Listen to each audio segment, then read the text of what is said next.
I watched the plane completely lose control. Its wings scraped the ground, dragging a long trail of fire. Then it exploded into a massive mushroom cloud. The disaster happened right in front of my eyes. I ran toward the wreckage without thinking. Some survivors escaped, their bodies on fire, but many others collapsed while trying to run. Explosions echoed again and again in the distance. I risked my life and saved only a few people. In the end, the crash took exactly 81 lives. Watching the news later, I was overwhelmed with guilt, because I had known this disaster would happen. A sheet of paper filled with numbers told me so. Those dense numbers recorded prophecies of the future. I had already cracked the time and the death toll. Now I found another critical clue, the exact location of the disaster. Because the final set of numbers matched the crash coordinates perfectly, I immediately reported the next disaster's time and place to the police. But they suspected me of being a terrorist. They set a trap to arrest me. I fled into a subway station in panic. I had no idea another disaster was already forming there. A section of tracks suddenly malfunctioned. The moving train couldn't react in time. An entire carriage derailed violently, then it crashed toward the train I was on. Passengers screamed and tried to escape,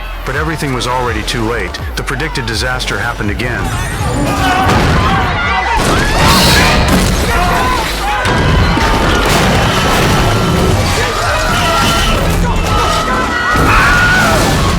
The horrific scene filled me with absolute helplessness. I had known about this disaster in advance, yet I still couldn't change anything. Looking at the panicked crowd around me, I stayed silent. I didn't dare tell anyone about my ability anymore. I can predict disasters. Now I can only carry all the fear and pressure alone. But events spiraled out of control. I searched online for the girl who wrote the prophecies. Following the clues, I found her only relative. Her name was Zhao Mei. When I asked about her mother, her expression changed instantly. She was clearly hiding something important. That night, she came to me on her own. She wanted to talk. She knew all along that her mother could predict disasters, but she chose to stay out of it for years. When she learned my wife also died in a disaster, she felt guilty. She decided to help me uncover every clue. She took me to an old house where her mother once lived, but after searching carefully, we found nothing. Suddenly, a car horn blared outside. I ran out and saw my son pressing the horn. That's when I noticed a stranger nearby. I immediately pulled out my gun and chased him.